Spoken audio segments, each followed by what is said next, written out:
Welcome to News Today with WDW News Today. I'm Tom Corliss. Here now the news for April 19th, 2021. A few days ago, Disney announced they were updating the Disney look, the appearance guidelines for cast members. Most notably, cast members are now allowed to show tattoos for the first time. We're now starting to see cast members at Walt Disney World embrace these new updates. Cast member Wendy, seen here, was happy to pose for us, showing off her small arm tattoos as well as her double set of earrings, which are all now allowed. Wendy told us she felt liberated. Cast members with tattoos like Wendy's would have previously been required to wear long sleeves in the Florida heat. According to the new guidelines, tattoos that are smaller than the cast member's hand do not portray nudity or other inappropriate imagery and do not violate other company guidelines are allowed. Tattoos are not allowed on the head, face, or neck. As for jewelry, previously only one set of earrings was allowed. There are likely still restrictions to the type of jewelry worn to ensure that it is not obstructive, distracting, or offensive, and non-ear piercings are still not permitted. Scott Gustin reported on Twitter that current and furloughed cast members of the Walt Disney World Resort in Florida will be receiving a complimentary one-night resort stay. Quote, new Walt Disney World is offering all Florida-based, currently working, and furloughed cast members a complimentary one-night resort stay. Eligible cast will be able to choose a preferred date and resort. More details will be coming soon from Disney. This is the nice thing. It's a nice thing to offer them. The final golden turret decoration has been installed on Cinderella Castle at the Magic Kingdom. The castle, of course, being decorated for the world's most magical celebration honoring the 50th anniversary of the Magic Kingdom. After the first level of turret caps were installed, decorating went vertical to the second level. The final turret cap is now on the castle's east side, and like all the other ribbon decor, it is gold with a hint of pink and spirals around the turret towards the sky.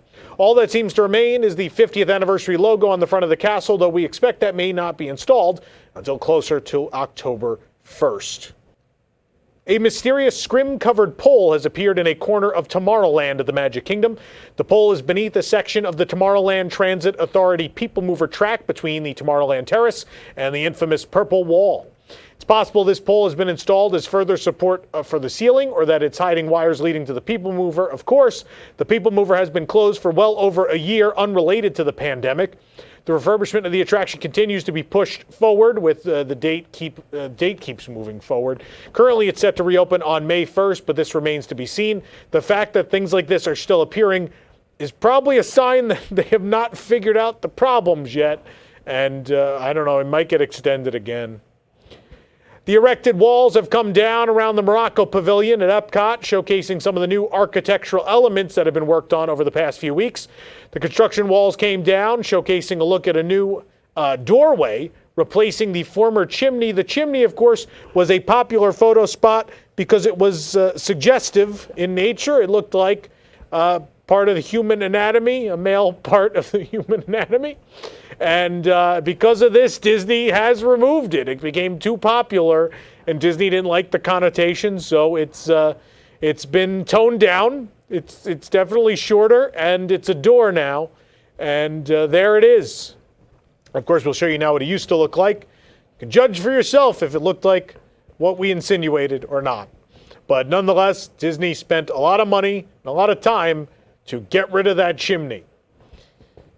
It's been a while since we've seen any permits filed for the Guardians of the Galaxy Cosmic Rewind roller coaster at EPCOT, the project moving slowly along. But Imagineering has now filed the first show element permit for the upcoming attraction. The permit indicates Project S. You may remember, we told you many, many years ago, the project was called Project Sausalito. It's called Sausalito because of Sausalito cookies, which is in turn a reference to Star-Lord's ship, which is not necessarily named after a type of Pepperidge Farm cookie, but yet it shares a name with a Pepperidge Farm cookie in Milano. Get it? Milano, Sausalito.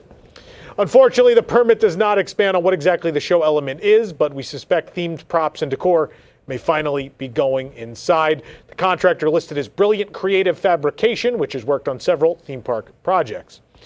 Meanwhile, construction on the facade of the attraction has nearly come to a standstill. The building is covered in blue weatherproof sheathing still. One corner of the sheathing has been dangling from the overhang for several weeks now. It seems that the back edge of the roof was finished off, and it's now a uniform short black wall instead of a light gray color.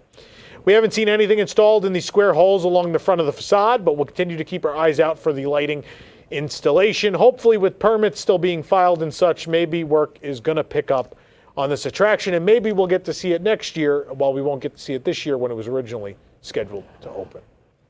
Following the arrival of the 5th and final Harmonious barge on World Showcase Lagoon, 2 primary pyrotechnic barges have been positioned around the centerpiece ring. Oh boy, more things on the lagoon. Back in February, 2 smaller fireworks barges made their way onto the lagoon, but now these barges, these are now larger, well-equipped barges, which are likely the permanent fixtures for the show. These barges are each located on the east side and the west side of the centerpiece ring, further emulating the compass layout that Imagineers created for the Harmonious hardware. Various elements of Harmonious will include fountains during the day and lighting and pyrotechnics at night as part of an original spectacular unique to EPCOT, showcasing a message of global connection. Harmonious is still in development and has additional finishing details to come before making its debut sometime later this year. And in fact, then today we saw them testing out the water effects, the fountains again. One really tall fountain being shot into the air today off of that center ring barge, or as some people call it, the Stargate. Of course, testing will continue until the show is ready to debut, which we don't know when that is. They still won't tell us. Farmer's Feast, which is new to the taste of the Epcot International Flower and Garden Festival this year, has boasted a rotating menu of food and unique drinks. Last week, we tried out the new food items. We told you about those. But now there was a new drink item, the Strawberry Basil Cocktail, which has appeared on the menu for $13, replacing the Blood Orange Beet Cocktail. You can read the full review on our website. 4 new button-up T-shirts are available at Walt Disney World. These shirts feature all-over prints of different Disney characters and icons, similar to shirts we found last summer. They're all short sleeves, so they're perfect for a summer day at the parks, and perfect for me, because it's all I wear. The shirt designs feature character hats, Sebastian from The Little Mermaid, puppies from 101 Dalmatians, and monorails, my personal favorite, each $59.99. Found them at Mouse Gear and Epcot. I personally found mine, which I bought, at the Rock Around the Shop at the exit of Rock and Roller Coaster starring Aerosmith at Disney's Hollywood Studios. But they're all over property. I should have worn one today. I didn't think about it. Don't worry, I'll wear them all like the next several shows. You'll see me in these ridiculous new shirts. If you like to drink around the world at home, the United Kingdom Pavilion at Epcot wants to help you serve in style. Perfect for those festival-sized beer flights or actual full-size beer flights. You can now own a Rose and Crown drink mat. The Rose and Crown dining room reopened last month after a scheduled refurbishment and is available for drinks and dining. But now you can have it at home too. The raised logos and circles make the mat handy for collecting spills. It features the Rose and Crown logo and the slogan "Where Jolly Good Times Happen" on a forest green background. The back of the mat is plain, but should provide traction to stay in place on your table or counter. The mat retails for $32.99, can be found at the Queen's Table shop just across from the Rose and Crown. The price of a hand-built lightsaber from Savi's workshop at Disney's Hollywood Studios has increased from $199 to $219, according to the Walt Disney World website. The price of the lightsaber at Disneyland is still listed at $199, but that could change as the park reopens on April 30th. Reservations for Savi's open on April 22nd for Disneyland, and you could, of course, watch a full video of the experience at Walt Disney World as it exists currently with social distancing and such right here on our YouTube channel. Walt Disney World President Jeff Vail has shared on Instagram that a celebration of the Festival of the Lion King will debut in mid-May at Animal Kingdom. Cast members are currently in rehearsals for the modified version of the very popular show. Earth Day celebrations have officially returned to Animal Kingdom because Earth Day falls on April 22nd, which is also the theme park's anniversary. Festivities are in full swing starting this past weekend. We're able to catch some special characters joining the fun aboard the flotillas cruising down Discovery River. Guests who have visited Animal Kingdom may be familiar with the character cruises that happen throughout the day. Now you get to see Coda and Kenai from Brother Bear. Tell everybody they're on their way. 2 of the new characters that can be seen during this week. Meanwhile, guests might see Russell from Disney Pixar's Up while visiting the theme park this week.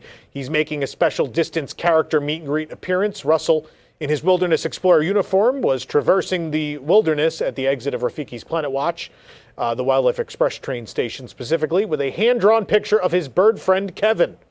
Russell may not have found Kevin, but he did find us. He was also carrying his camera, ready to snap some photographs. So make sure you check out all these characters at the park this week. 2 pins celebrating the 15th anniversary of Expedition Everest are now available at the park and throughout Walt Disney World. An open edition design is available for $9.99 and a limited edition of 1,500 for $19.99. Showcases the Yeti holding up an Everest sign with 15 years of Roman with the Snowman. I don't know what that, it's a terrible tagline. It's across the top. We found both pins at the Expedition Everest gift shop. Also found the limited edition one at Disney Pin Traders at Disney Springs. In August 2019, it was announced that the Beatrix Health Foods was to replace bongos at Disney Springs. The project has now been canceled, and Disney is reportedly developing new plans for the empty site. That being said, Beatrix representatives reached out to us today and told us that they very much plan to begin construction in the future and that they and Disney agreed it was best to just simply cap off all of the utilities in the empty site and turn it back into a grass patch until they were decided to begin construction. Yeah, that sounds like it's going to happen. This is not a normal thing that happens, by the way.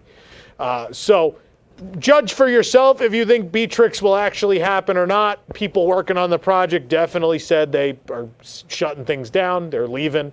And Disney and Beatrix claim they're going to begin construction again sometime down the road. But for now, it's going to be turned into a grass patch on the west side.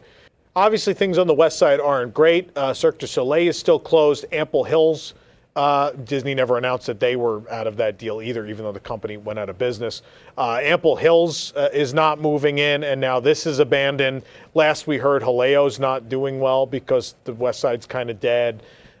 It's rough down there. It's rough down there, and it's unclear if what's going to happen. The pandemic struck at a bad time. The NBA Experience still closed. Things on that end of Disney Springs are not looking good right now. This week, we got a chance to try a new cake flavor at Gideon's Bakehouse. Gideon's exclusive double frosted cake recently gained the new option of hazelnut mocha. As with all double frosted cake slices, this is a decadent, rich overload of a dessert for $9 a slice. The slice is made up of layers of chocolate cake, hazelnut mocha frosting, and coffee frosting, then covered in pieces of chopped hazelnut. Read the full review on our website. This month only, you can also find a limited edition t-shirt at Gideon's. Due to heavy demand, they've said, Gideon's Bakehouse has put their new Florida friend, Stuart Valencia, that's right, the orange boy, there he is, on a extremely limited edition unisex t-shirt, which will only be available through the rest of this month for $29. Gideon's exclaims that guests will hurt Stuart's feelings if they miss out. Of course, Stuart's story is if you've never been told that swallowing seeds may cause a tree to grow, and you will let Stuart Valencia's tale be a cautionary one. As a pale, sickly boy, Stuart was given oranges to help bring a bit of color back to his deathly pallor. This worked like a charm. Believing you can never get enough of a good thing, he ate oranges for breakfast, lunch, and dinner. No part of the orange was spared, and as the months and years changed, so did Stuart, transforming into the living embodiment of you are what you eat. Being part of the orange tree and being part orange tree and part forever boy, Stuart has lived for generations in the groves of Florida, content in his solitude until now, where he appeared at Gideon's Bakehouse with a very special recipe he wanted to share with the world. This Gideon's Bakehouse t-shirt can be purchased in person or on their website. Stuart Valencia, half boy, half orange. God, it's a better backstory than any Disney Imagineers developed in the last decade. Revealed in the upcoming, sorry, I'm still getting over Orange Boy. Revealed in the upcoming The Art of Star Wars Galaxy's Edge coffee table book, there will be a female version of Captain Rex. That's right, Rex, a friend for you. Piloting the transport between Galaxy's Edge and the Star Wars Galactic Star Cruiser Hotel. Her name is Rex Droid VO3A, and she will drive the shuttle transporting guests back and forth from Batuu up to the Galactic Star Cruiser. She's not, quote unquote, actually of the Halcyon. She is of the transport that is operated at a Black Spire outpost. The Galactic Star Cruiser will have a themed experiential transport shuttle to take guests directly from the hotel to Batuu, which we know will be piloted by VO3A. Right now, the possible drop-off location has been used in the past, at least for Millennium Falcon Smuggler's Run extended queue.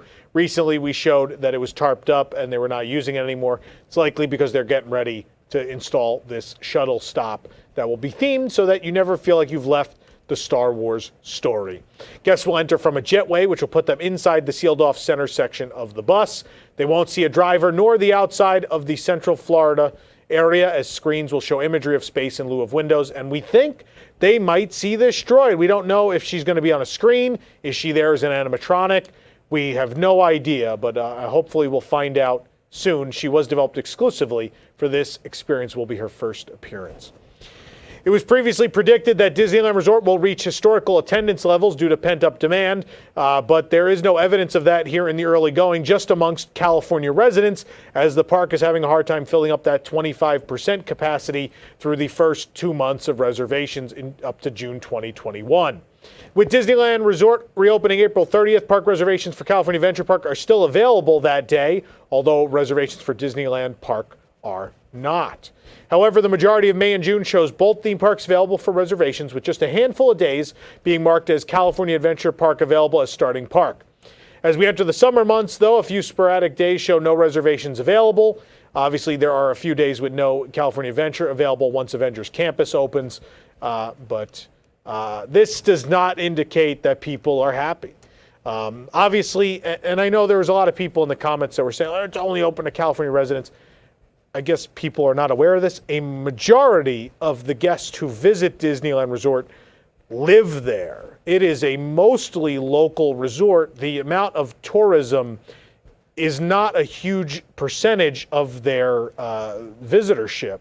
And so being at 25% capacity, it should be very easy on a daily basis to fill those parks. However, there are no more annual passes. You want people to buy these very highly priced single-day tickets, which are no different in price than they were when you had entertainment and other offerings that are currently not available. Clearly, the market does not want this. Like these people, I think all these former annual pass holders feel like they were kind of put out in the cold, left out in the cold here, and Disney wants them to pay for all these, multi-day tickets or single-day tickets, and they're not going to do it. They're apparently not going to do it, which I say good for them. I think Disney got a little greedy. And they're gonna pay for it now. I think very quickly they're gonna have to introduce those membership programs, and I suspect we'll hear about them soon enough. Some issues in the past have created a blanket statement for Disneyland to include in their reopening information guidelines. Quote, additionally, select attractions and certain experiences that draw large group gatherings, such as parades and nighttime spectaculars, will return at a later date. While character meet and greets will temporarily be unavailable, characters will be in our parks in new ways to entertain and delight guests. The Disneyland Resort will also have capacity measures in place, as well as limitations on parking and operating hours. Disney reserves the right to require guests to leave if they are, 1, not properly wearing an approved face covering, 2, using profanity or offensive language towards cast members or other guests, or 3, violating any other park rules. Given this unprecedented situation, we appreciate everyone's patience and understanding as we navigate through this process as responsibly as we can. Now, there has always been guidelines against profanity. It being called out particularly in guidelines mostly about health and safety is definitely because of what's happened here at Walt Disney World for the last almost year now, where there have been some guests who decide to take out the enforcement of the rules by cast members with profanity, or worse, we've seen violence towards cast members, whether it's spitting or attempted assault. So it's not surprising to see this change, but it's very clearly spelled out, and I think they are for sure seemingly worried that the California audience may be a little rougher. I don't know. It'll be interesting to see what happens. Hopefully, obviously, none of this takes place. Hopefully there are no incidents like this in California, because that would be terrible. Disneyland Resort has announced all the dining locations that will be open at both parks upon reopening, as well as Disney's Grand Californian Hotel and Spa, beginning April 30th. The full list is available on our site at WDWNT.com. Accessory-loving Disney fans rejoice. 2 new cases for original Apple AirPods have rolled into Disneyland Resort, including the Pixar Pal-Around, or Mickey's Fun Wheel, whatever you want to call it, and a plush BB-8 from Star Wars. The silicone case is crafted into the shape of the Pixar Pal-Around, a California adventure, for use with the original Apple AirPods. And then you have plush BB-8, ensuring protective housing for your wireless headphones. We also found the BB-8 case at Walt Disney World. Also, we have different ones here at Disney World, including Cinderella Castle and Spaceship Earth. We found these in California at the Wonderground Gallery and at the World of Disney, and they are $19.99 each.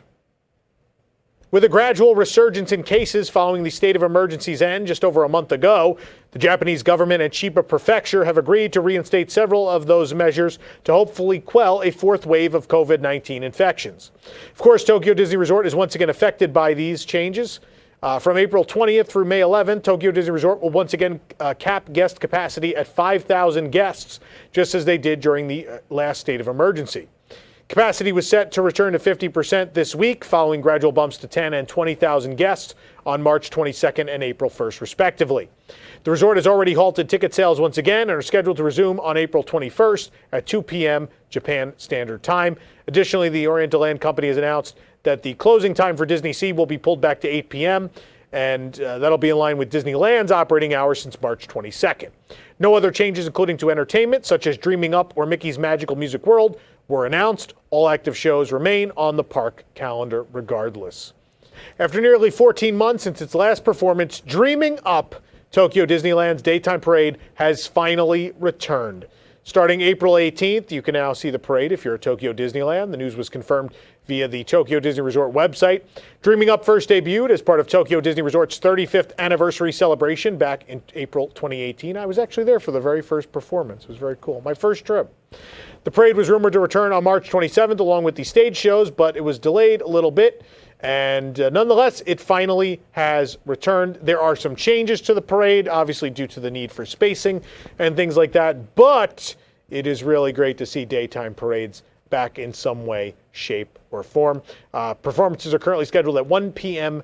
daily. If you want to watch a video of this parade in general, we have two different versions. You can watch the very first performance ever or one of the special grand finale showstop versions of Dreaming Up right here on our YouTube channel. Still no word on when Tokyo Disneyland Electrical Parade Dreamlights, as well as other entertainment, will resume, though. One of the more infamous character encounters has been the fairy godmother at Tokyo Disneyland, who has remained a masked character despite transitioning to a face character at the other resorts through the years. Although the scary godmother, as guests called her, was beloved for decades at the park, she has finally been put to rest with a new, but still somewhat terrifying, fairy godmother mask, which made its debut in that return of the Dreaming Up parade.